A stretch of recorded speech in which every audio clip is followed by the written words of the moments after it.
जय हिंद दोस्तों। जिन स्टूडेंटों ने सीजन 2022 को टारगेट किया है उन स्टूडेंट के लिए इस चैनल पे रेगुलर बेसिस पे मॉक टेस्ट प्रोवाइड किया जा रहा है। आज फिर हम एक नए मॉक टेस्ट के साथ आपके सामने उपस्थित हैं। देखिए, आज का जो मॉक टेस्ट है वो आपके लिए काफी बेनिफिशियल मॉक टेस्ट है, क्योंकि जिस टाइप के क्वेश्चन इस मॉक में दिए गए हैं वो मस्ट रिपीटेड क्वेश्चन है। सीजीएल प्री के एग्जाम में ऐसे क्वेश्चन हर साल रिपीट किए जाते हैं, तो आपको इन क्वेश्चंस को ध्यान से पढ़ना है। अगर आप इन क्वेश्चनों को ढंग से सीख जाते हैं तो देखिएगा आपको एग्जाम में इस मॉक से काफी ज्यादा हेल्प मिलेगा। हम क्वेश्चन को स्टार्ट करते हैं और टोटल 25 क्वेश्चन का कंपाइलेशन किया गया है। देखिए, सबसे पहला सवाल लिखा हुआ है कि ए किसी कार्य को 60 दिन में पूरा कर सकता है। ठीक, बी ए से 25% अधिक कुशल है, वे एक साथ 15 दिन तक कार्य करते हैं। अकेला सी शेष कार्य को 14 दिन में पूरा करता है।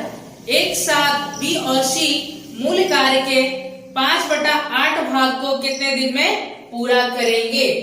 देखिए, ए भैया जो है वो काम करने के लिए अगर भिड़ जाते हैं तो टोटल 60 दिन लगाते हैं और काम क्या कर देते हैं, खत्म कर देते हैं। और फिर सवाल में ये बोला गया कि ए जो है ना, सॉरी, बी ए से 25% अधिक कुशल है। बी ए से 25% अधिक कुशल है। ये समझ में आ गया आपको। अब देखिए, अगर आप यहां से टोटल वर्क निकालो तो कितना आ जाएगा। आप कहोगे कि ए की एफिशिएंसी 4 है और ए टोटल 60 दिनों में काम खत्म कर देगा, तो 240 हो गया टोटल वर्क। अब देखिए, ए और बी मिलकर 15 दिन तक काम कर रहे हैं और रिमेनिंग काम को सी क्या कर दे रहा है, 14 दिन में खत्म कर दे रहा है। ठीक है ना। तो आपसे पूछा गया है कि सी मूल कार्य का 5/8 भाग कितने दिन में करेगा। तो हम पहले रिमेनिंग वर्क निकालेंगे कि रिमेनिंग वर्क है कितना। तो 240 यूनिट तो टोटल वर्क है और आप देख रहे हो कि दोनों साथ मिलकर काम करेंगे तो 9 के एफिशिएंसी से काम करेंगे और 9 के एफिशिएंसी से 15 दिन तक काम करेंगे तो कितना यूनिट काम होगा, 135 यूनिट काम हो जाएगा ना। इसको घटा देते हैं तभी तो रिमेनिंग वर्क आएगा। जब घटाएंगे तो कितना आएगा मेरे भाई, आप कहोगे कि 105 आएगा। अब इस रिमेनिंग 105 यूनिट वर्क को सी क्या कर दे रहा है, 14 दिनों में खत्म कर दे रहा है। तो सी की एफिशिएंसी निकाल लेते हैं कि सी का एफिशिएंसी कितना है। 105 यूनिट का अगर वो 14 दिनों में खत्म कर दे रहा है तो एक दिन में कितना कर रहा है, एक दिन में किया गया कार्य तो क्या होता है, एफिशिएंसी होता है। 7 गुना 14, 7 से काट देंगे मेरा भाई, कितना आएगा। तो आप कहोगे 7 से 15 से 105 होता है ना, तो ये आ रहा है आपका 15/2, या फिर इसको सारे 7 भी आप लिख सकते हो। यहां तक कोई समस्या नहीं है। अब देखिए, सवाल में ये पूछा कि बी और सी अगर दोनों मिलके काम करेंगे तो टोटल काम के 5/8 काम को कितने दिन में कर देंगे। तो टोटल काम का 5/8 करवाना है किनसे, बी और सी एक साथ मिलकर काम करेंगे तो कितने की एफिशिएंसी से करेंगे, 12.5 की एफिशिएंसी से, 12.5 की एफिशिएंसी से। इसको आप कैसे भी लिख सकते हो, 12.5 है ना तो 25/2 भी लिख सकते हो, 2 तो ऊपर नहीं चला जाएगा। यहां तक कोई समस्या नहीं है। अब देखिए 25 8 कितना होता है, आप कहोगे ये 8 नीचे आएगा ना, तो 25 8 200 होता है। अब 200 से डिवाइड करना है तो देखिए 0 से 0 खत्म, ये 5 गुना 10, 10 से 1 0 और खत्म, और 24 को काट देंगे 2 से, कितना बार में जाएगा, 12 बार में। 12 डेज में काम खत्म हो जाएगा। ठीक है। फर्स्ट नंबर सवाल का जो ऑप्शन ए, नहीं सॉरी, सी ऑप्शन आपका करेक्ट है, 12 डेज। देखिए, सेकंड नंबर सवाल आपका ज्योमेट्री का सवाल है। सवाल में ये बोला है कि एक समलंब चतुर्भुज PQRS में PQ समांतर RS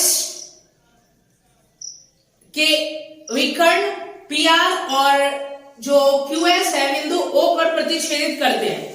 PQ is equal to 4 centimetre और SR is equal to 10 centimetre है, तो ट्रायंगल POQ और ट्रायंगल SOR का क्षेत्रफल का अनुपात ज्ञात करें। देखिए एक समलंब चतुर्भुज है जिसमें PQ और जो RS है ना वो समांतर है और PQ का लेंथ छोटा है RS के लेंथ से, तो PQ देखिए ये PQ हो गया और ये नीचे वाला RS ले लेते हैं। ये आपका क्या हो गया, समलंब चतुर्भुज। नाम है P Q R और S। सवाल में ये बोला है कि ये वाला जो है ना वो 4 सेंटीमीटर है और जो ये RS है ये क्या है 10 सेंटीमीटर है और इसके जो डायगोनल है विकर्ण जो है एक दूसरे को कहां पे प्रतिच्छेदित कर रहे हैं, O पॉइंट पे प्रतिच्छेद कर रहे हैं। तो आपको बताना है कि ट्रायंगल POQ और ट्रायंगल SOR के क्षेत्रफल का अनुपात कितना होगा। देखिए आप कहोगे कि भाई अगर ये लाइन और ये लाइन आपस में पैरेलल है तो ये एंगल और ये एंगल आपस में इक्वल हो जाएंगे और ये एंगल इस एंगल की इक्वल हो जाएगा और वर्टिकली अपोजिट एंगल से ये एंगल इस एंगल की इक्वल हो जाएगा। तो ये दोनों ट्रायंगल क्या हो गए, सिमिलर हो गए और सिमिलर ट्रायंगल में कॉरस्पॉन्डिंग साइड्स का जो रेशियो होता है उसका अगर हम स्क्वायर कर दे तो वो एरिया का रेशियो देता है। देखिए इसके सामने का साइड 4, ये दोनों एंगल बराबर है तो इसके सामने का ये 4 है और इसके सामने का ये 10 है, तो ये साइड्स का रेशियो आ रहा है, कितना आ रहा है भाई, आप कहोगे 2:5 आ रहा है। तो ये साइड्स का रेशियो, हमें तो एरिया का रेशियो निकालना है ना, तो साइड्स का रेशियो पता चल गया तो एरिया का रेशियो निकालना कौन सा बड़ी बात है। तो जो साइड्स का रेशियो अगर इसका स्क्वायर कर देंगे तो क्या मिलेगा हमें, एरिया का रेशियो 4:25। क्या ऑप्शन में है क्या, हाँ देखिए बी ऑप्शन आप सी ऑप्शन आपका करेक्ट है, ठीक है ना। सेकंड नंबर सवाल का अब देखेंगे थर्ड नंबर सवाल। देखिए थर्ड नंबर सवाल जो है आपका त्रिकोणमिति का सवाल है, आपको इसको ध्यान से देखना है सवाल को। पहले यदि sine square theta minus 4 cos theta minus 4 is equal to 0, ये 5 साइन स्क्वायर थीटा और फिर माइनस का 4 कॉस थीटा और माइनस 4 इज इक्वल टू 0 बोला है। तो आपसे सवाल में ये पूछा गया है कि चलो बताओ cot theta plus cosec theta का मान क्या है। देखिए तो इस सवाल के लिए आप किसी एंगल को यहाँ पे पुट करके देखिए, कोई भी जैसे 30 डिग्री 60 डिग्री, अगर सेटिस्फाई होता है तो ठीक है, नहीं तो क्या करेंगे इसको क्वाड्रेटिक बना के सॉल्व करेंगे। तो ये cos थीटा में है तो इसको भी cos थीटा में लाना पड़ेगा, ये जिसमें होता है ना ये वाला टर्म उसी में इसको लाना होता है। तो देखिए साइन स्क्वायर थीटा को हम क्या लिख सकते हैं, 1 माइनस कॉस स्क्वायर थीटा। तो आप कहोगे यहाँ पे 1 माइनस कॉस स्क्वायर थीटा होगा तो 5 माइनस 5 कॉस स्क्वायर थीटा। अब ये माइनस में तो बराबर के उस साइड लेके जाते हैं, तो 5 कॉस स्क्वायर थीटा और प्लस का 4 कॉस थीटा और यहाँ पे 5 बना था और माइनस का 4 है। सॉरी लाइट कट गया। देखिए समझा रहे थे कि यहाँ पे जो है यहाँ पे +1 होगा ना इज इक्वल टू 0, क्यों, क्योंकि यहाँ पे 5 था और यहाँ सॉरी उस साइड ले जाएंगे तो फिर -1 हो जाएगा। लाइट कट गया था इस वजह से मिस्टेक हो गया। यहाँ पे देखिए 5 था और यहाँ पे 5 बना था और यहाँ पे माइनस का 4, तो यहाँ पे 1 घटा देंगे तो 1 बचेगा और +1 बचेगा, उस साइड ले जाएंगे तो माइनस का 1 हो जाएगा। ठीक है, ये कंप्लीट हो गया। अब देखिए यहाँ पे गुणा करके कितना आना चाहिए, माइनस का 5 आना चाहिए और जोड़ के 4 आना चाहिए। तो आप कहोगे कि 5 और -1 ले लो, गुना करके माइनस का 5 हो रहा है और जोड़ के 4 आ रहा है। अब करेंगे क्या, x स्क्वायर का जो कोफिशिएंट है, एक्स स्क्वायर का जो कोफिशिएंट है, मतलब यहाँ पे आप देखो एक्स स्क्वायर की जगह पे कॉस स्क्वायर थीटा लिखा हुआ है, इसका कोफिशिएंट 5 है तो 5 में डिवाइड करेंगे दोनों को और साइन को रिवर्स कर देंगे।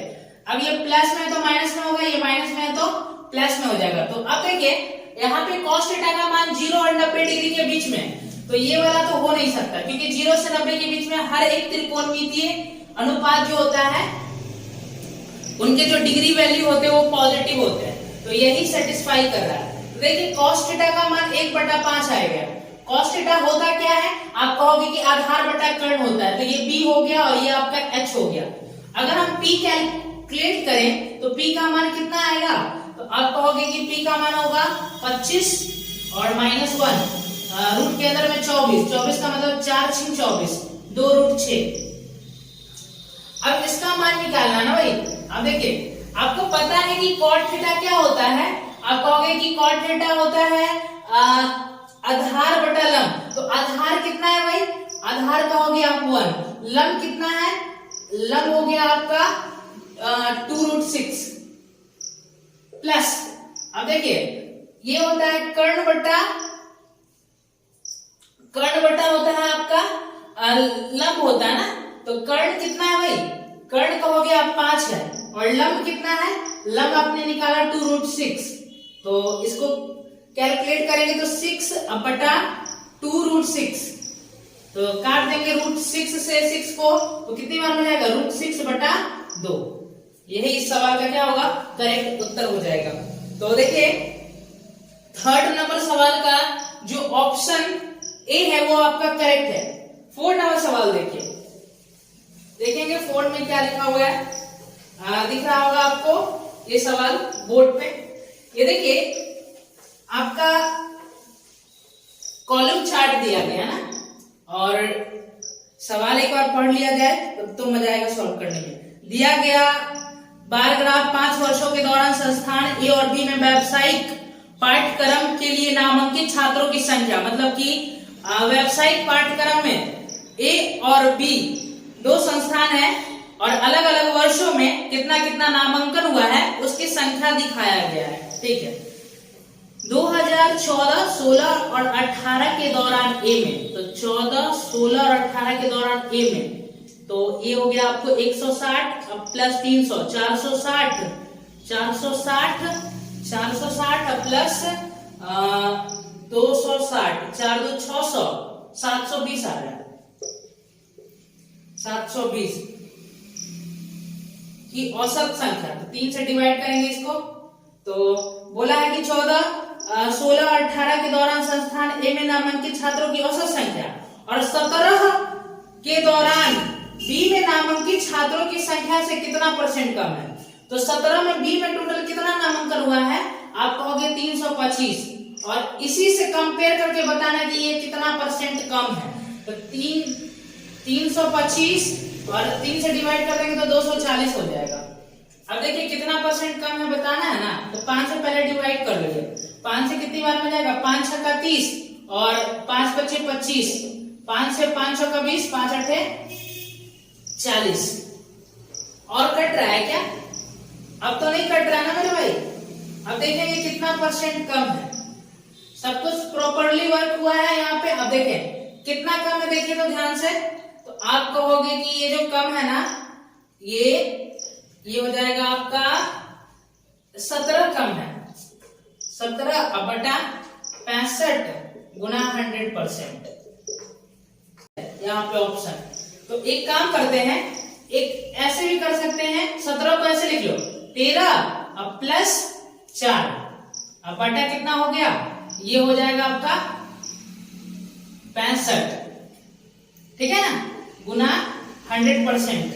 अब देखिए आप कहोगे कि ये 1/5 बन रहा है, 13/65 मतलब 1/5, और ये 4 कितना बन रहा है, 4/65 बन रहा है, ठीक है, गुना 100%। आप कहोगे कि देखिए ये 1/5 का मतलब तो 20% होता है, आपको पता है। अब देखिए अगर इसको 64 मान ले, थोड़ा सा चेंजिंग करते हैं, अगर इसको हम 64 मान ले तो 16 चौका 64 मतलब कि 1/16 बन रहा है, और 1/16 का मतलब होता है 6.25%। 6.25 26.25%। तो यहाँ पे आ गया आपका 26.25%। और जो भी उत्तर आया होगा वो थोड़ा सा बड़ा होगा। क्यों? क्योंकि आपने इसको कम कर दिया। जैसे डिनोमिनेटर में हम कम करते हैं तो वैल्यू इंक्रीज हो जाता है। इसको कम करेंगे तो आप सोच रहे हो ना कि आपका कम से डिवाइड करते हैं तो रिजल्ट बड़ा होता है, लेकिन छोटा नंबर से डिवाइड करते हो तो रिजल्ट क्या होता है? बड़ा होता है। लेकिन जब आप बड़े नंबर से डिवाइड करते हो तो रिजल्ट छोटा आता है। तो डिवाइड करना था 65 से, लेकिन आपने किया कितना से? 64 से। तो रिजल्ट क्या होगा? थोड़ा सा बड़ा आ गया होगा। तो देखिए 26.25% से तन्नक सा कम कौन सा ऑप्शन है? देखिए बी ऑप्शन आपका करेक्ट है, 26.15%। तो बी ऑप्शन इसका करेक्ट उत्तर हो जाएगा। आप देख लीजिएगा अपने स्तर से। अब आगे देखेंगे।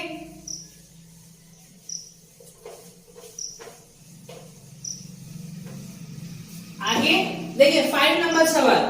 5 नंबर सवाल आपका जो है वो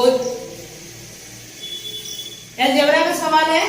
देखिए ध्यान से, सवाल दिख रहा है, डायरेक्ट सॉल्व करते हैं। आपको एक फॉर्मूला याद होना चाहिए कि x cube plus y cube plus z cube minus 3xyz is equal to होता है x plus Y plus z. और ब्रैकेट में हो जाएगा आपका x plus Y plus z का होल स्क्वायर और माइनस का 3xy प्लस yz और प्लस zx।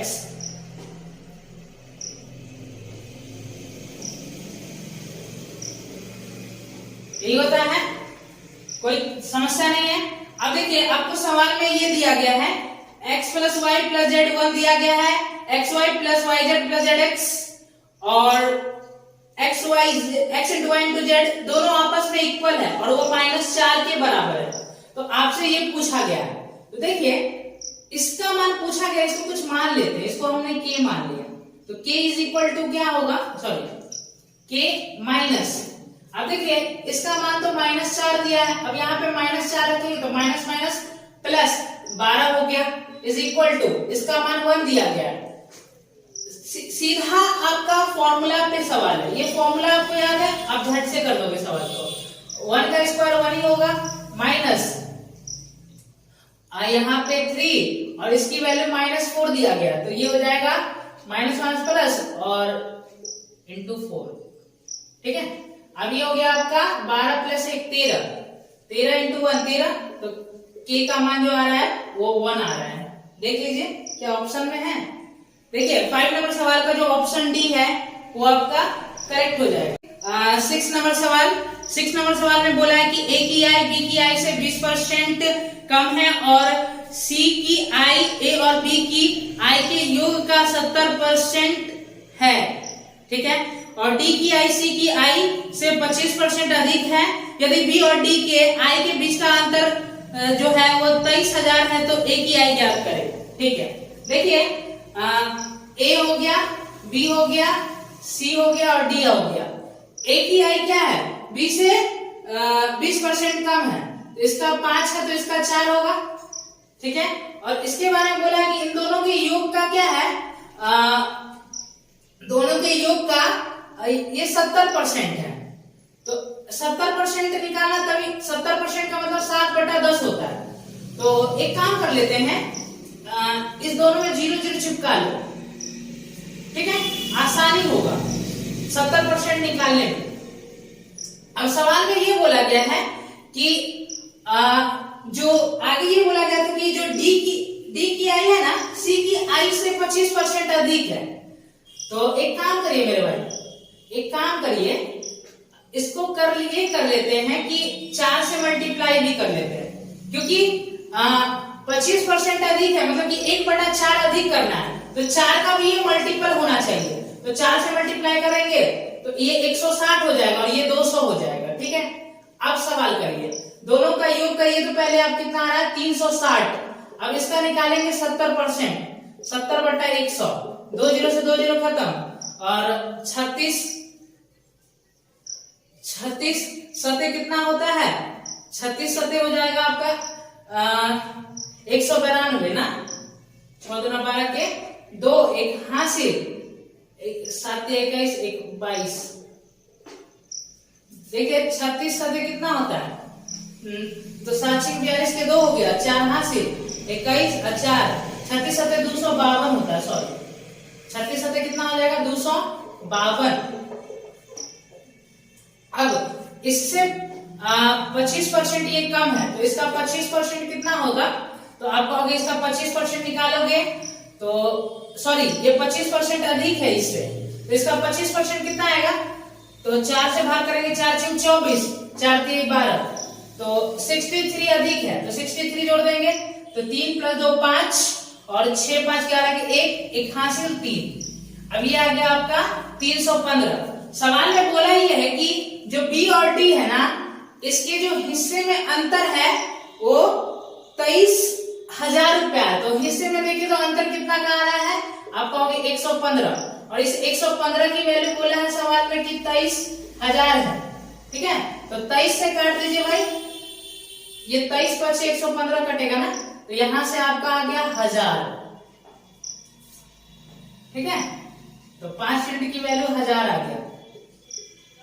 सवाल में आपसे पूछा क्या है, ए की आई ज्ञात करें, तो ए की आई ज्ञात करना है ना, ए की आई कितना हो जाएगा, तो आप कहोगे कि ए की आई 160 है, तो 5 को कितना से गुना करेंगे, 160 हो जाएगा 32 से, 32 पर 160 होता है, 32 से दोनों तरफ गुना कर दो, तो 32 पर 160, तो 160 की वैल्यू आ रहा है आपका 32,000, तो ए की आई हो जाएगा 32,000। क्या सही है?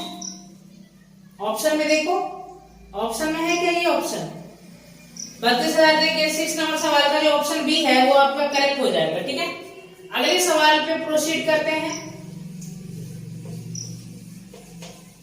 देखिए नेक्स्ट सवाल में क्या लिखा गया है, देखेंगे ध्यान से।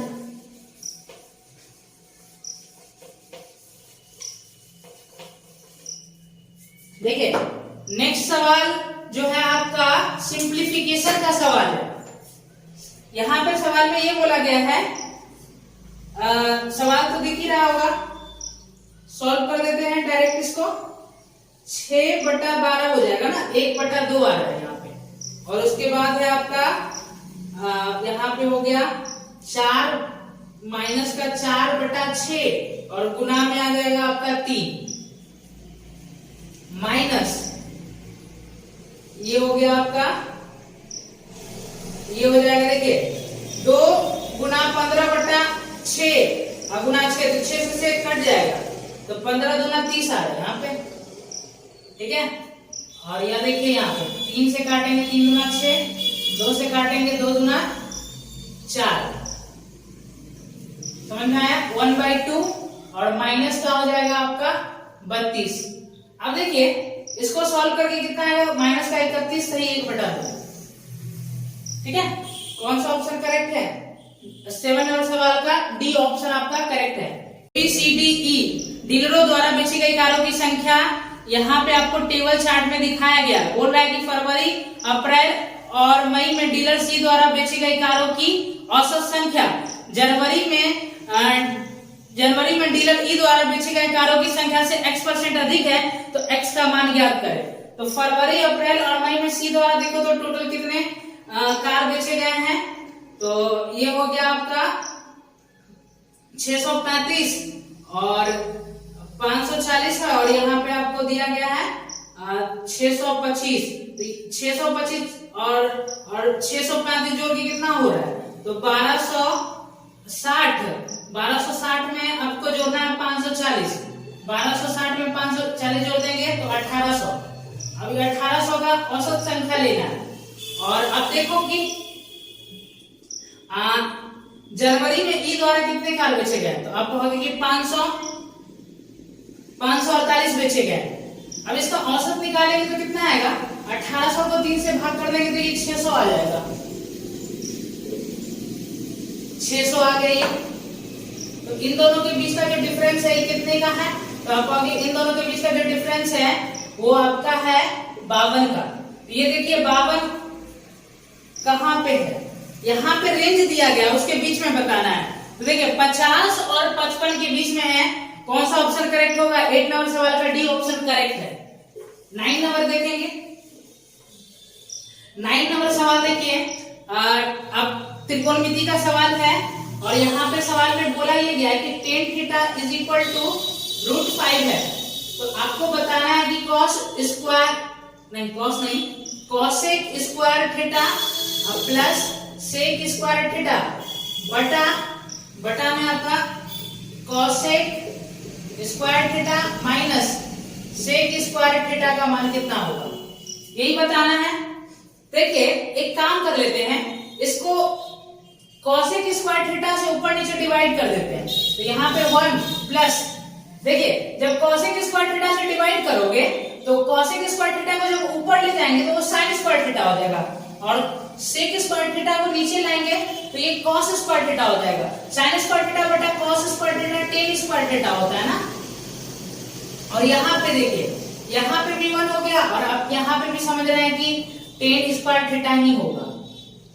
अब देखेंगे आपको टेन थीटा का मान √5 दिया गया, तो 1 प्लस √5 का होल स्क्वायर करेंगे 5 आएगा और 1 माइनस 5 हो गया। अब इसको सॉल्व करके कितना आ रहा है भाई? आप कहोगे 6 और बटा में आ रहा है -3, तो ये आ गया आपका माइनस का 2, इसका उत्तर आ रहा है। क्या कहीं प्रॉब्लम की है क्या? ये देखो ध्यान से आप इसको, ये सॉरी यहाँ पे 5 आएगा ना, सॉरी मिस्टेक हो गया 5, तो यहाँ पे आपका कितना आ जाएगा? यहाँ पे -4 आ गया, तो ये आपका आ जाएगा -3/2। क्लियर है ना? तो कौन सा ऑप्शन करेक्ट हो जाएगा? 9 नंबर सवाल का जो ऑप्शन डी है वो करेक्ट हो जाएगा, -3/2। 10 नंबर सवाल देखेंगे, ये अच्छा तरीका है, इससे सवाल आपका जल्दी सॉल्व हो जाएगा। बस आपको कोसेक स्क्वायर थीटा से डिवाइड कर। 10 नंबर सवाल में क्या बोला है? ब्याज वार्षिक रूप से संयोजित होने पर 3,125 रुपया की राशि x% वार्षिक चक्रवृद्धि ब्याज दर से 3 वर्ष में 3,515.2 रुपया हो जाती है।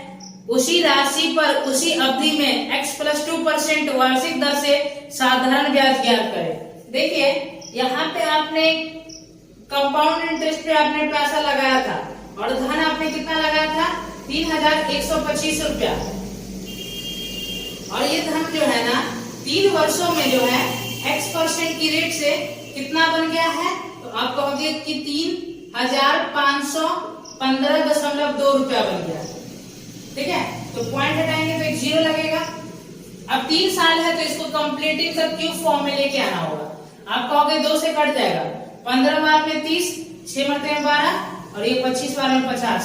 इसको भी काटेंगे 2 से, 17 बार में 34, 5 बार में 10 और ये हो जाएगा आपका कितना?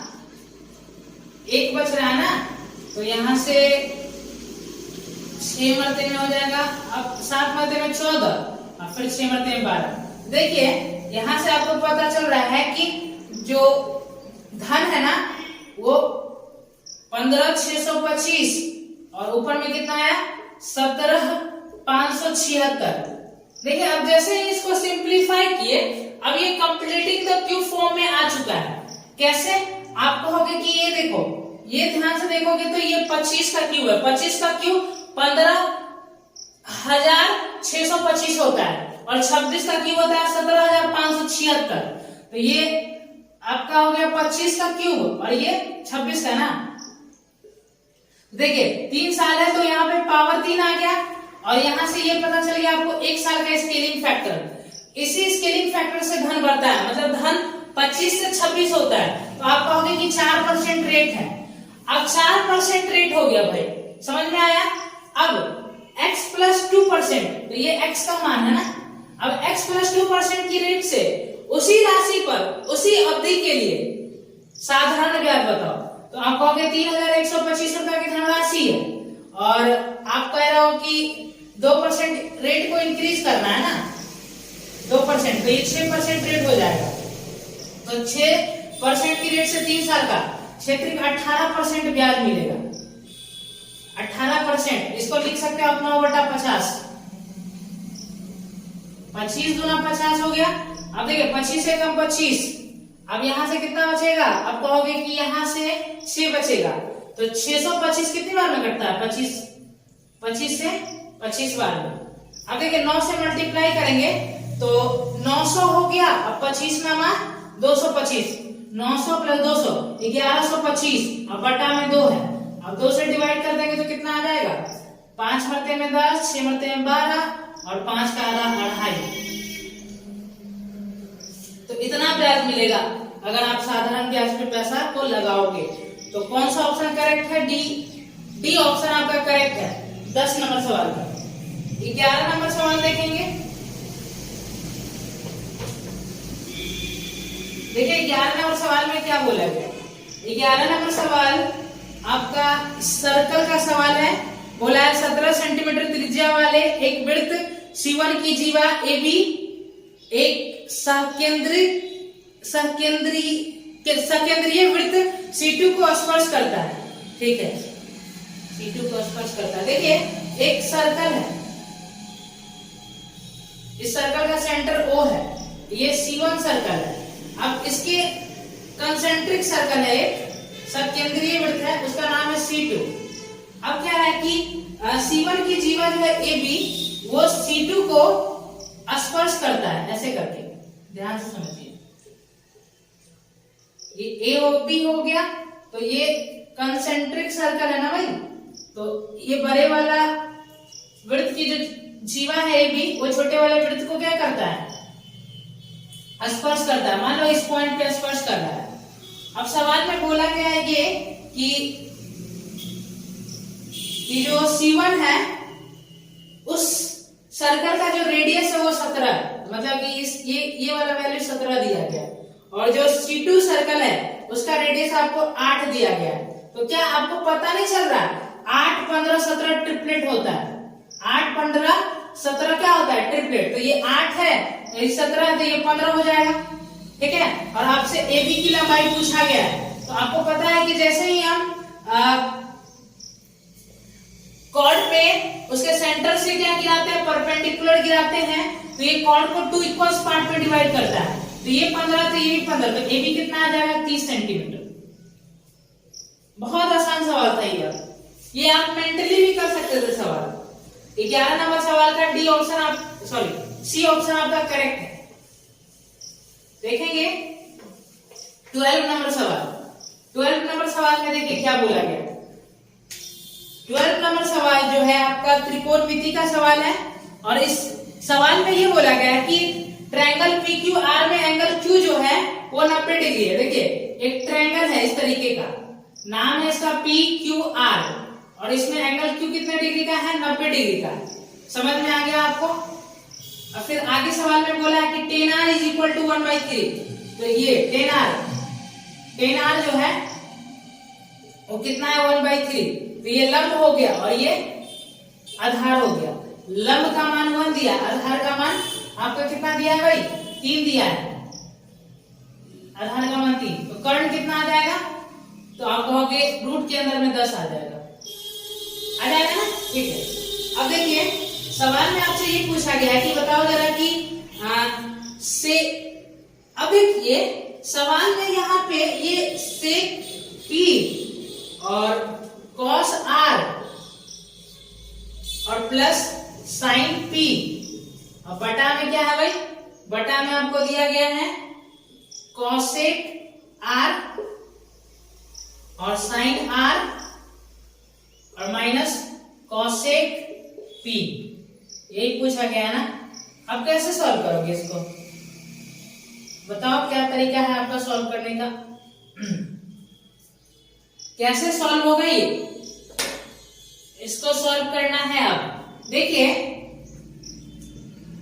यहां पे आप देख पा रहे हो कि एंगल Q अगर 90 डिग्री है तो एंगल P प्लस R कितना होगा, ये भी 90 डिग्री होगा। तो देखिए एंगल P और R 90 डिग्री है, तो सेक P को हम क्या लिख सकते हैं, कॉस सेक P को कॉसेक R भी लिख सकते हैं, तो ये दोनों आपका कट जाएगा। ठीक है, समझ में आया? अब देखिए आपको एंगल P के कॉरस्पॉन्डिंग फिर आपको देखना पड़ेगा बेस, देखना पड़ेगा बेस क्या है, परपेंडिकुलर क्या है, हाइपोटेनस क्या है, और आर के भी रिस्पेक्ट में देखना पड़ेगा, एंगल आर के भी रिस्पेक्ट में। तो एक काम कर लेते हैं, इसको ये साइन P है तो इसको भी एंगल आर में ही चेंज कर लेते हैं, ताकि हमें एंगल आर के ही रिस्पेक्ट में लंब, आधार और कर्ण को देखना पड़े। तो साइन P को हम क्या लिख सकते हैं, साइन P को आप कहोगे कि इसको कॉस आर लिख सकते हो आप, कॉस आर। और देखिए कॉसेक P को क्या लिख सकते हैं, आप कहोगे कॉसेक P को आप लिख सकते हो सेक आर, सेक आर लिख सकते हैं कि नहीं, लिख सकते हैं। अब देखिए कॉस आर मतलब कि आधार बटा लेंगे कर्ण, तो आधार आपका 3 है और कर्ण है रूट के अंदर में 10, और प्लस कॉस आर मतलब आधार बटा कर्ण, तो ये ठीक है ना भाई, ठीक है। तो ये दोनों तो इक्वल है तो 2 टाइम्स हो जाएगा, ज्यादा दिमाग नहीं लगाना। ठीक है, अब यहाँ पे देखिए सेक साइन आर है, तो साइन आर का मान कितना आ जाएगा, लंब बटा कर्ण, तो 1 बटा रूट 10, और यहाँ पे माइनस सेक आर का मान कितना आएगा भाई, तो सेक आर आपका आ जाएगा, सेक आर ये हो जाएगा आपका कर्ण बटा हो जाएगा आपका आधार, तो कर्ण है आपका रूट 10 और आधार है आपका 3। अब इसको कैलकुलेट करोगे भाई तो कितना आएगा, 6 बटा रूट के अंदर में 10 और नीचे में कितना आ रहा है, आप कहोगे कि 3 रूट 10 तो एलसीएम हो जाएगा, और ये 10 हो जाएगा और ये 3 माइनस 10, रूट 10 से रूट 10 आपका कैंसिल हो गया। अब ये 3 ऊपर जाके मल्टीप्लाई हो जाएगा, तो ऊपर में 18 और नीचे में कितना बन रहा है, माइनस का 7, तो माइनस 18 बटा 7 इस सवाल का करेक्ट उत्तर होगा। देखिए 12 नंबर सवाल का जो ऑप्शन डी है वो आपका करेक्ट हो जाएगा। ठीक है, अब आगे देखेंगे नेक्स्ट नंबर सवाल। देखिए 2010 से 2014 तक 5 वर्ष की अवधि में किसी औषधि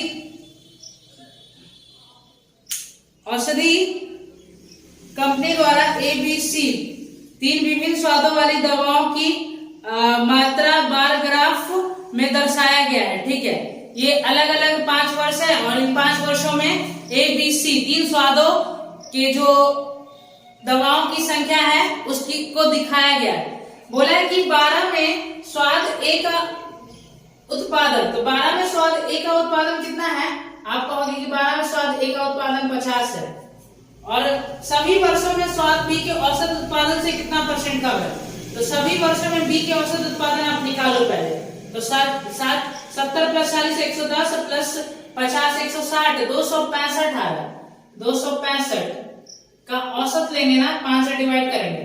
अब बताना है इससे कितना % कम है, तो रेशियो ले लो, 5 से डिवाइड करेंगे तो कितना बार में जाएगा, 5 25 25 5 के 15। तो आप देख पा रहे होंगे कि ये 3 बटा 53 इतना ही कम है ना, देखिए 3 कम है बटा में 53, क्योंकि इसी से कंपेयर करना है पूरा 100%। अब देखिए अब इसको सॉल्व करना थोड़ा सा चैलेंजिंग है, यहाँ पे आपका कैलकुलेशन हो जाएगा, लेकिन हम आपको एक तरीका बताते हैं जिसका यूज करके आप कैलकुलेशन से बच सकते हो। देखिए ये 53 लिखा हुआ ना, इसको आप 1 बढ़ा लो तो ये कितना हो जाएगा, आप कहोगे कि ये 54 हो जाएगा। अब 3 से काट देंगे इसको तो कितना बार में कटेगा, 1 बटा 18, 18 के 54 होता है। आप कहोगे कि 1 बटा 18 का तो हमको याद है कि 5.55% होता है।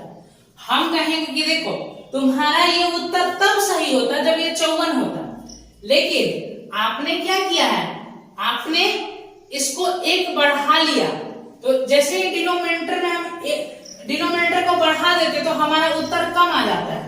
तो ऑप्शन में देखना है इसके एकदम नजदीक कौन सा ऑप्शन है, तो देखिए 5.55 के नजदीक एक ही ऑप्शन है, ऑप्शन नंबर सी। तो 13 नंबर सवाल का जो ऑप्शन सी है वो आपका करेक्ट हो जाएगा। ठीक है, अब देखिए 14 नंबर सवाल।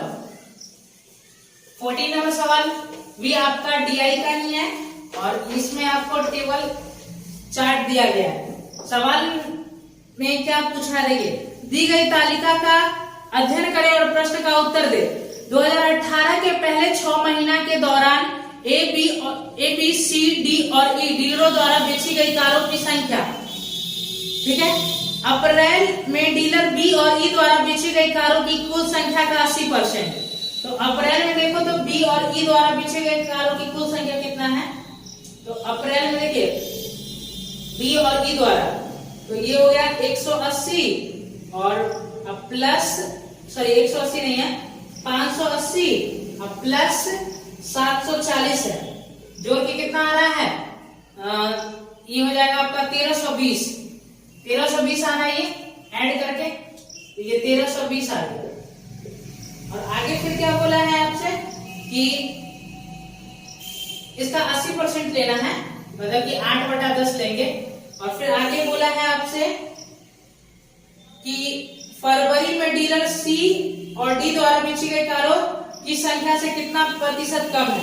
तो देखिए, तो फरवरी में सी और डी द्वारा टोटल कितने कार बेचे गए हैं, तो फरवरी में सी और डी द्वारा टोटल जो है वो 1280 कार बेचे गए हैं, 1280। अब देखिए, अब इसी से बताना है कि ये कितना परसेंट कम है, तो रेशियो ले लीजिए, ठीक है। अब देखिए 0 से 0 खत्म आपका, 8 से आप काटोगे तो कितनी बार में जाएगा, देखिए 8 से ये कट रहा है ना, 8 से ये कट जाएगा आपका 8 एकम 8 4 8 6 48, ठीक है। यहाँ पे आपका 0 लगेगा, तो ये आ रहा है आपका 160 रेशियो 132 हो गया।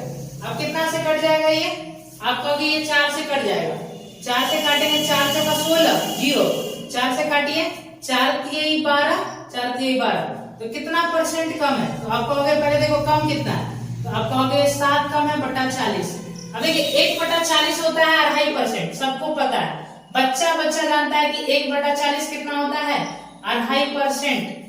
अब उसका 7 गुना कर देंगे तो कितना हो जाएगा 17.5%, 17.5% कम है। कौन सा ऑप्शन करेक्ट है, 14 नंबर सवाल का जो बी ऑप्शन है वो आपका करेक्ट हो जाएगा।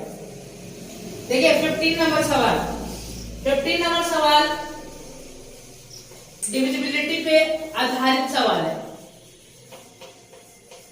करिए आप क्वेश्चन पढ़ के।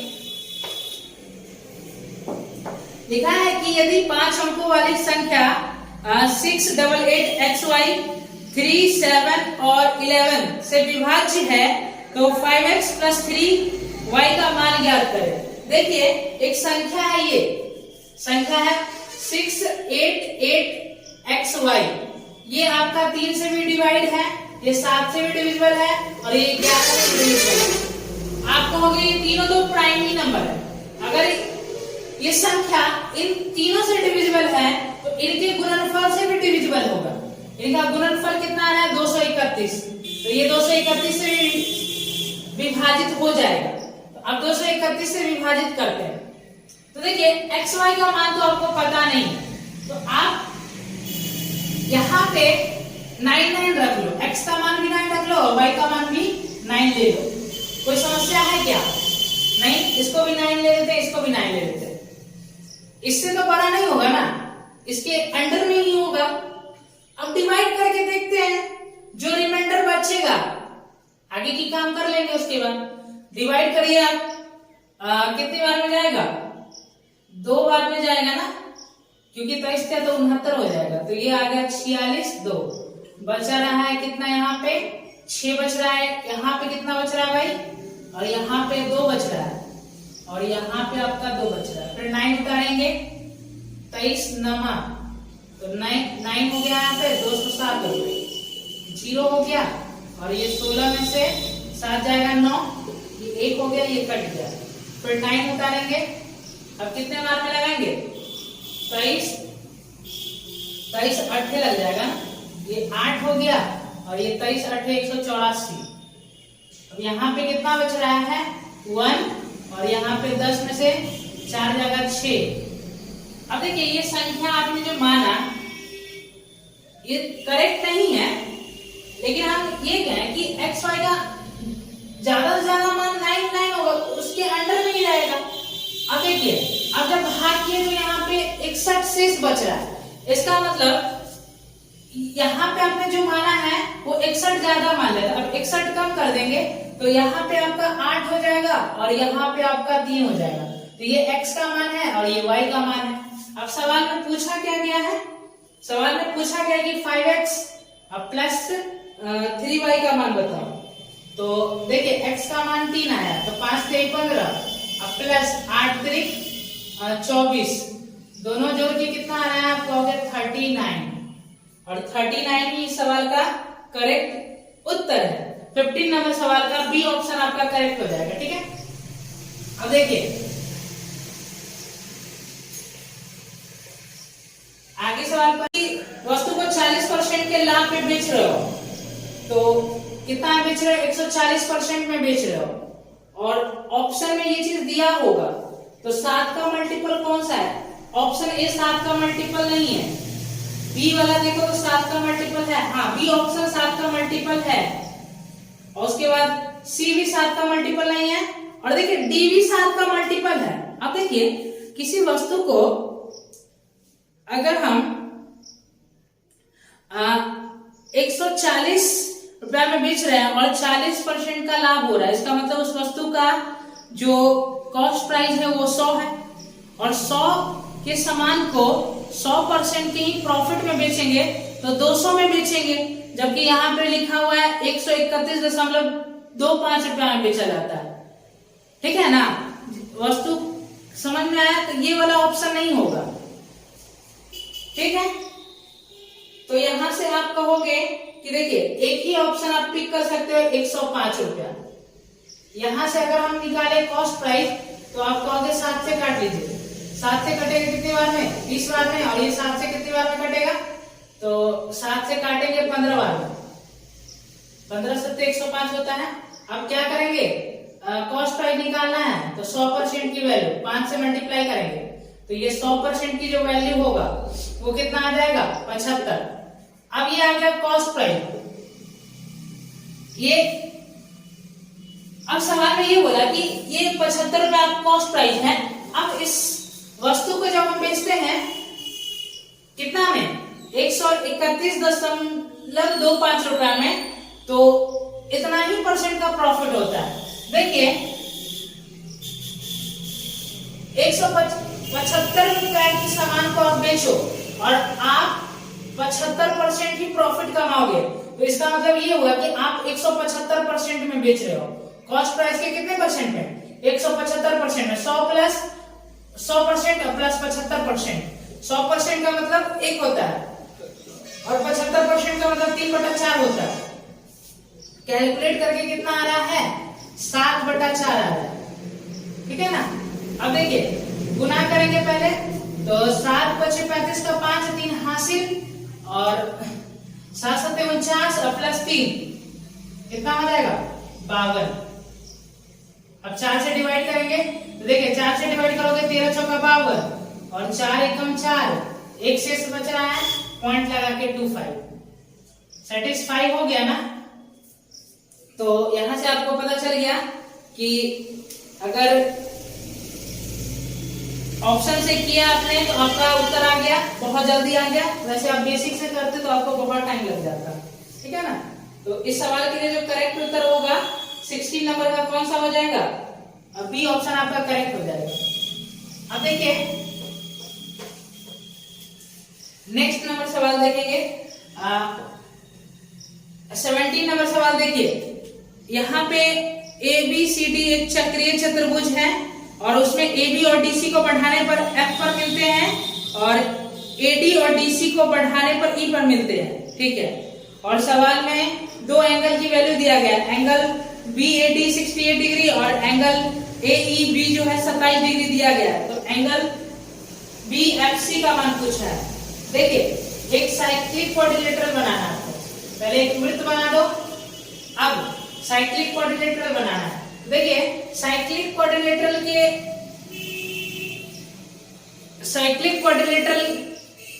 किसी क्वाड्रिलेटरल को तभी कहते हैं जब उसके सारे वर्टेक्स सर्कल के सरकमफ्रेंस पे होता है।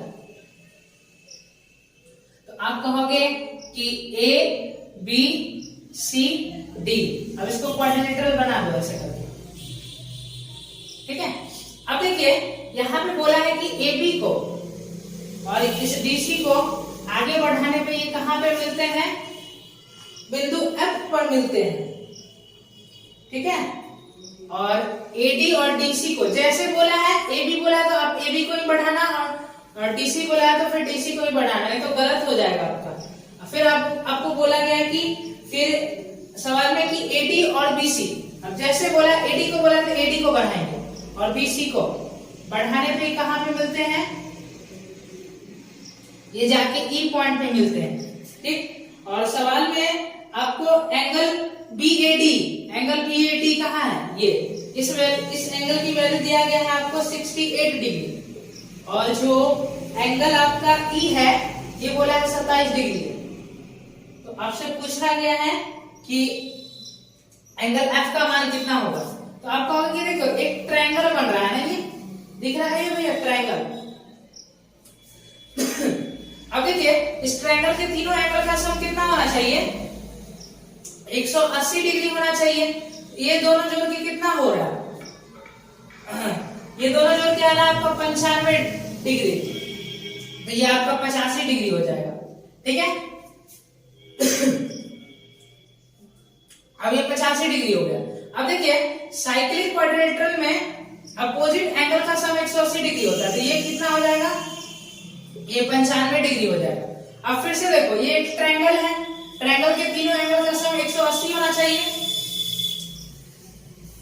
तो ये हो गया, ये दोनों जोड़ के कितना हो रहा है, जोड़ो नहीं, एक काम करो, ये 90 डिग्री प्लस ये 95 डिग्री है, 90 डिग्री प्लस 5 डिग्री, एक काम करो 5 इसको पहले दे दो, तो ये कितना हो रहा है, ये 90 तो कंप्लीट हो गया, 5 इसको देते तो ये कितना पूरेगा, आप कहोगे ये 73 डिग्री हो जाएगा।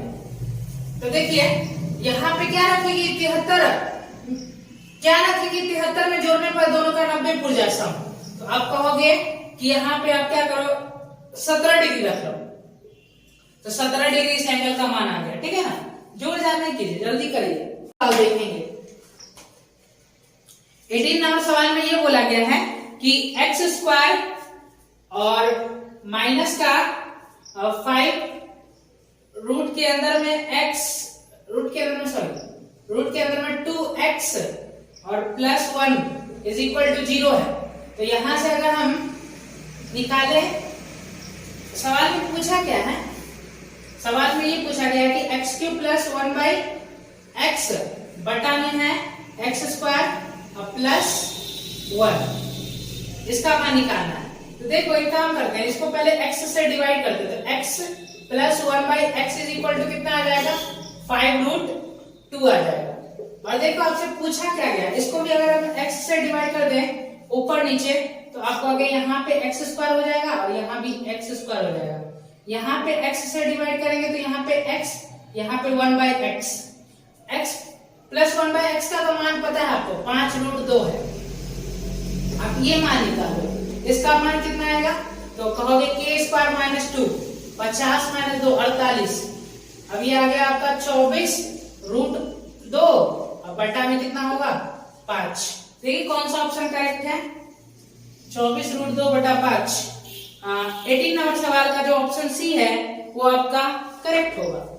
अब देखिए 19 नंबर सवाल, 19 नंबर सवाल में क्या बोला गया है, 19 नंबर सवाल जो है आपका मेंसुरेशन का सवाल है। यहाँ पे बोला गया है कि 65 रुपए प्रति मीटर स्क्वायर की दर से किसी आयताकार कमरे की फर्श पर टाइल्स लगाने का जो लागत है वो 9100 रुपया है। तो कमरे की लंबाई और चौड़ाई का जो अनुपात है वो 7:5 है। तो कमरे की फर्श का परिमाप ज्ञात करें, ठीक है। कमरे का जो फर्श है ना उसका परिमाप ज्ञात करना है, ठीक है। देखिए यहाँ पे लंबाई और चौड़ाई का अनुपात दिया गया है, लंबाई और चौड़ाई का अनुपात सवाल में 7:5 बोला है। अब देखिए टोटल आपको बता दिया कि कितना खर्चा हुआ है इस टाइल्स को लगवाने में, 9100 रुपया। और जब आप और ये भी बता दिया कि प्रति मीटर स्क्वायर जो खर्चा आया है वो कितना का आया है, 65 रुपया का आया है। अगर हम टोटल लागत को 1 मीटर स्क्वायर तक टाइल्स लगाने की जो लागत है वो कितना है, आप कहोगे 65। अगर आप उससे डिवाइड कर दो तो क्या निकल के आ जाएगा, एरिया निकल के आ जाएगा। ये आप ध्यान रखिएगा कि अगर टोटल लागत को हम प्रति मीटर स्क्वायर की लागत से डिवाइड करते हैं, ठीक है ना, तो वहां पे आपको क्या मिलेगा, एरिया मिलेगा। 13 से डिवाइड करेंगे, 13 × 5 = 65, 13 × 7 = 91, 2 0। 5 से डिवाइड करेंगे तो 140 आ रहा है, ये आपका एरिया आ गया। अब यहां से देखो ये आपका 7K हो गया लेंथ और विड्थ कितना हो गया 5K, तो इसका मान आ रहा है 35K² की वैल्यू 140 है। 35 से काट देंगे 140 को, 35 चौका 140, तो K की वैल्यू 2 आ गया। अब पता है कि लंबाई यहां से आप निकाल सकते हो और चौड़ाई भी यहां से आप निकाल सकते हो, लेकिन आपको लंबाई चौड़ाई थोड़ी निकालना है, आपको तो फर्श का पेरीमीटर निकालना है ना।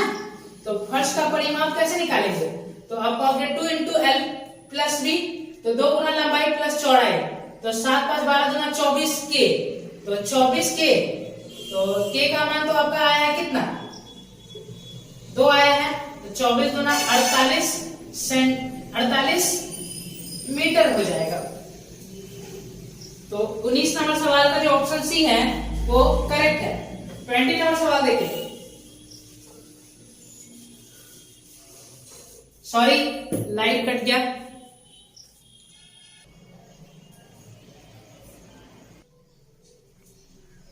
देखिए 20 नंबर सवाल, A, B, C और D के बीच 6342 रुपए की राशि को 3:4:8:6 के अनुपात में वितरित किया गया है, ठीक है। बी और डी के हिस्से के बीच का अंतर ज्ञात कर। देखिए टोटल धनराशि है आपका कितना, 6342 रुपया। इसको 4 जनों के बीच बांटा गया है और किस अनुपात में बांटा गया है, 3:4:8:6 के रेशियो में बांटा गया है। तो आपसे पूछा है कि बी और डी के हिस्से के बीच का अंतर कितना है। देखिए आउट ऑफ टोटल धन इतना है, तो आउट ऑफ टोटल धन देखिए 6 × 4 = 10 + 8 18 + 3 21, टोटल 21 में से बी और डी के हिस्से के बीच का अंतर कितना है, 2। 21 से काट देंगे, 21 × 63 0, 21 दूना 42, 302 का 2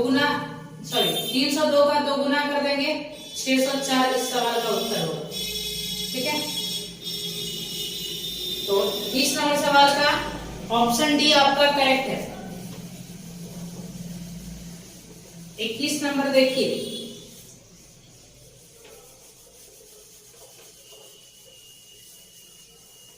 इक्कीस में ये बोला गया कि एक दुकानदार एक वस्तु को उसके अंकित मूल्य पर 30% की छूट देता है और वस्तु के अंकित मूल्य पर 5% छूट देने के बाद वस्तु को बेचता है। देखो एक दुकान पे गया और वो वस्तु खरीद के लाया अंकित मूल्य पर 30% छूट लेकर, और किसी दूसरे को जब बेच रहा है तो उसी अंकित मूल्य पर 5% की छूट देकर बेच रहा है। और ऐसा करने से हुआ क्या कि उसे 65 रुपए का लाभ होता है, ठीक है। उस वस्तु का अंकित मूल्य कितना है, देखिए उस वस्तु के अंकित मूल्य को मान लीजिए कि 100 यूनिट है। जब वो खरीदा तो अंकित मूल्य पर 30% की छूट लेकर खरीदा, 100 का 30% 30 होता है, तो 30% छूट लेकर खरीदेगा तो कितने में खरीदेगा, 70 में। लेकिन जब बेचने की बात आई तो कहा नहीं भैया हमें तो प्रॉफिट चाहिए ना, तो अंकित मूल्य पे केवल 5% ही छूट देकर बेचा, मतलब कि 95 में बेच दिया। तो आप देखो कितना का लाभ हो रहा है, तो तो आप कहोगे कि लाभ हो रहा है 25 यूनिट का, और इसकी वैल्यू सवाल में दिया गया है कितना, सवाल में दिया है आपको 65।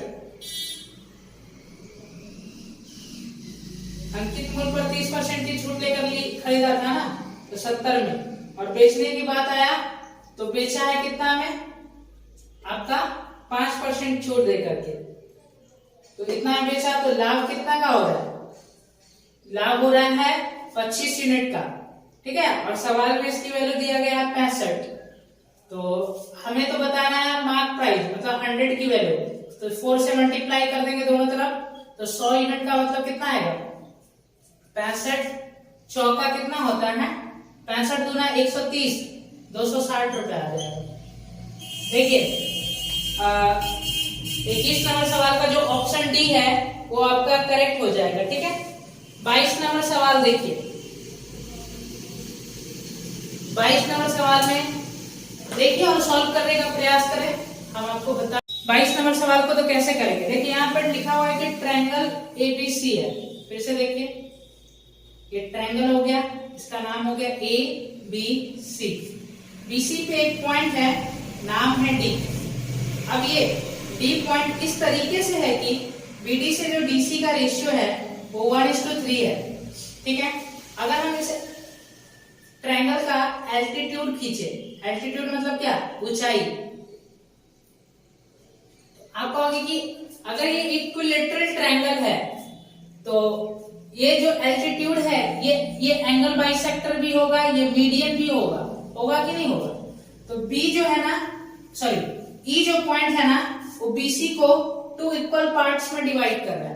अगर हम इसको ए मान लेते हैं तो ये कितना होगा भाई, आप कहोगे कि ये वाला जो है ना वो हो जाएगा आपका, ये भी ए ही होगा, ये भी ए ही होगा। हमें बताओ कि यहां से बी से ई तक का लेंथ कितना होगा, a/2 हो जाएगा। बी से ई तक की लंबाई a/2 हो गया, और बी से डी तक की लंबाई कितना हो जाएगा, आप कहोगे टोटल 3 यूनिट है, आप 1 यूनिट का मान पूछ रहे हो तो a/3 हो जाएगा।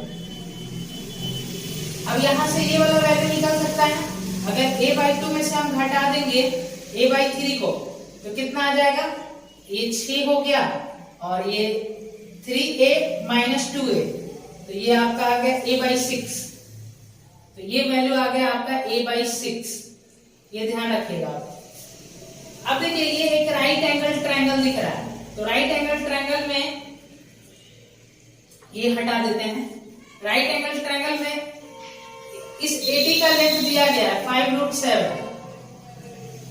5√7 दिया है ना। अब देखिए ध्यान से, ये आपका एल्टीट्यूड है, और इक्विलैटरल ट्रायंगल में जो एल्टीट्यूड होता है वो √3/2a होता है। अब देखिए यहाँ पे आप राइट एंगल ट्रायंगल में पाइथागोरस प्रमेय लगाएंगे तो इन दोनों के स्क्वायर का सम इसके स्क्वायर के इक्वल होगा। तो देखिए यहां से आप कहोगे a/2, और यहां भी a/2 आ रहा है, इसका मान आया, देखो इसका मान यहाँ पे लिख भी देते a/6, और ये आया है आपका √3/2a। तो देखिए यहाँ पे a/2 और a/2 दोनों जगह पे a/2 आपका कॉमन हो गया, रूट के अंदर में क्या आ रहा है, तो आप कहोगे a/2 तो कॉमन हो गया ना भाई, तो रूट के अंदर में 3 का स्क्वायर, सॉरी √3 का स्क्वायर 3 प्लस यहाँ पे कितना आ रहा है, आप कहोगे 1/3 का होल स्क्वायर करेंगे 1/9 इज इक्वल टू, सवाल में दिया गया 5√7, यही ना। इन दोनों के स्क्वायर का सम करके अंडर रूट लेंगे तो इसका लेंथ आएगा ना, क्योंकि ये हाइपोटेनियस है। आप देखो आप ध्यान से, a/2 हो गया, और इसको अगर सॉल्व करेंगे तो कितना हो गया, 9 या 27 प्लस 1 28/9 हो रहा है। 28/9 का मतलब क्या, 4 सत्ते 28 ना, तो 2√7/3 आ गया, 2 से 2 कट गया और 7 से 7 कट जाएगा, तो a की वैल्यू यहाँ पे 15 सेंटीमीटर आ रहा है। यही इस सवाल का करेक्ट उत्तर होगा। तो देखिए आपका जो 22 नंबर सवाल है उसका कौन सा ऑप्शन करेक्ट है, डी ऑप्शन आपका करेक्ट है। ठीक है, 23 नंबर सवाल देखिए।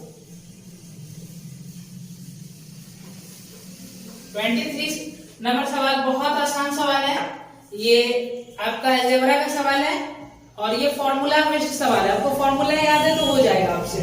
देखिए कह रहा है कि अगर इसको विस्तारित करें तो अक्षर मतलब जो कांस्टेंट टर्म है वो क्या होगा। देखिए यहाँ पे कांस्टेंट टर्म हमें बताना है। कांस्टेंट टर्म तो हम तभी निकाल सकते हैं जब हम x को खत्म कर दें। तो x कहां पे खत्म होगा, a माइनस बी का होल क्यूब आपको पता है a cube plus b cube minus 3a square b plus 3ab square होता है। तो आप कह रहे हो कि यहाँ पे जो सबसे लास्ट वाला टर्म है वहां से खत्म हो जाएगा, प्लस का 3ab स्क्वायर। तो 3a का मान दिया है एक्स स्क्वायर, a का मान एक्स स्क्वायर नहीं 5x स्क्वायर, 5x स्क्वायर और b का मान दिया 1/x, इसका होल स्क्वायर करेंगे तो 1/x स्क्वायर। देखिए x स्क्वायर से x स्क्वायर कट गया तो अचर टर्म कितना आ रहा है 15 आ रहा है। देखिए 23 नंबर सवाल का बी ऑप्शन आपका करेक्ट है। 24 नंबर सवाल देखेंगे। 24 नंबर सवाल देखिए, टोटल 10 संख्याएं और इन 10 संख्याओं का जो औसत सवाल में बोला गया है वो बोला गया है 32.5 है। ठीक है, और पहली जो पहली कितना बोला था, पहली 4 संख्याओं का जो औसत है वो सवाल में बोला गया है कि 25.6 है और लास्ट 3 संख्याओं का जो औसत है वो सवाल में बोला गया है कि 38.2 है। ठीक है, और सवाल में बोला गया था कि पांचवी जो संख्या है वो छठी से 50% अधिक है और 7वीं से 8 कम है। 7वीं देखो यहाँ पे, तो ये 2 है तो ये क्या है 3 है। तो x लगा दो रियल बनाने के लिए दोनों में, और ये 5वीं संख्या छठी से तो 50% अधिक है लेकिन 7वीं से 8 कम है, मतलब कि ये 3x + 8 होगा। यहाँ तक कोई समस्या नहीं है। अब देखिए 10 संख्याओं का औसत 32.5 है तो हर संख्या को हम 32.5 मान रहे हैं। तो उसके बिहाफ पे 5वीं, छठी और 7वीं संख्या का जो सम है वो कितना आ जाएगा, आप कहोगे 97.5 होगा, 97.5 होगा। लेकिन ये हमारा एजम्पशन है, ये सही नहीं होगा। क्यों? क्योंकि पहली 4 संख्याओं का औसत ये 32.5 और अंतिम जो 3 संख्या है इसका भी औसत 32.5 होता तब ये सही होता, लेकिन ऐसा नहीं है। तो हम क्या करेंगे, डेविएशन चेक करेंगे। तो डेविएशन चेक करिए भाई। देखिए ये एवरेज से कितना कम है, तो आप कहोगे कि देखो कितना कम है, तो आप कहोगे ये कम हो जाएगा 9 पॉइंट और यहाँ पे 9.6 कम है ना, गुना 4 करेंगे। अब देखिए ये वाला एवरेज से कितना ज्यादा है, तो ये एवरेज से ज्यादा हो जाएगा आपका, ये कम था तो माइनस लगाएंगे। एवरेज से कितना ज्यादा है तो 7 पॉइंट और ये हो गया आपका ये इसको पैसा दिया तो ये हो गया आपका कितना 7 हो गया ना। तो 37 में से 32 घटा देंगे 5 तो गुणा कितना हो जाएगा 3। अब देखिए आगे 9 × 36 के 6 3 हासिल 24 3 27 तो माइनस का 27.6 अब प्लस 7 21 के 1 2 हासिल 15 + 2 17। तो जो डेविएशन आ रहा है वो माइनस 10.5 का डेविएशन आ रहा है। तो देखिए नेट डेविएशन को हमको 0 करना है। ये डेविएशन आया है, ये आपका ध्यान रखिएगा इसको, ये क्या आया है डेविएशन। अब नेट डेविएशन 0 करना है हमको, तो नेट डेविएशन 0 करने के लिए क्या करेंगे 10.5 इसमें जोड़ना होगा क्योंकि माइनस का 10.5 आया है। तो ये हो जाएगा 108 है ना, 108। तो ये कितना का वैल्यू आया है, इन तीनों का सम आया है और इन तीनों का सम देखो तो भाई कितना आ रहा है। आप कहोगे इन तीनों का सम जो है वो 6 + 2 8x अब प्लस 8, इसकी वैल्यू आया है आपका 108। ठीक है, तो यहां से हम 8x आपका कितना आ रहा है, तो 8x आपका हो गया 100। तो यहां से x का मान देखिए, x का मान कितना आएगा, 8 से 8 घटाएंगे तो यहाँ पे 100 होगा ना। ठीक, 8 से जब डिवाइड कर दोगे इसको तो ये कितनी बार में भाग लगेगा, ये 25/2 मतलब कि 12.5, 25 का आधा 12.5। ठीक है, तो आपसे पूछा है इसके बारे में ना कि 5वीं और 7वीं संख्या का औसत कितना होगा, तो आप कहोगे कि इन दोनों का औसत निकालना है तो 6x + 8/2 करना होगा ना, तो 3x अब +4 आएगा, तो इसका मान निकालना है आपको 3x + 4 का। देखिए 12.5 का अगर 3 गुना कर दें तो 37.5 और 37.5 में 4 जोड़ देंगे तो 37 + 4 41.5, इसका एवरेज हो जाएगा। क्या ऑप्शन में है? हाँ, देखिए 24 नंबर सवाल का जो ऑप्शन ए है वो आपका करेक्ट है। लास्ट सवाल होगा 25 नंबर सवाल। इस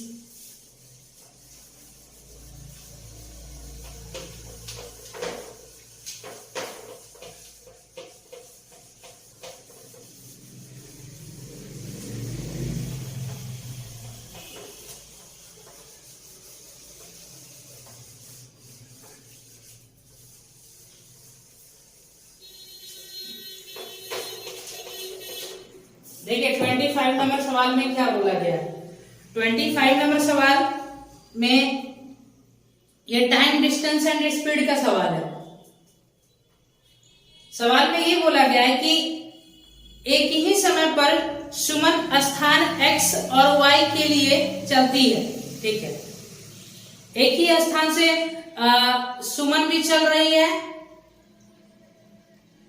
सुमन रुकिए, सवाल में ये बोला है कि एक ही समय पर सुमन स्थान x से y के लिए चलती है और रेखा y से x के लिए चलती है। देखिए दो शहर मान लो, यहाँ पे एक शहर x मान लो और एक शहर y मान लो।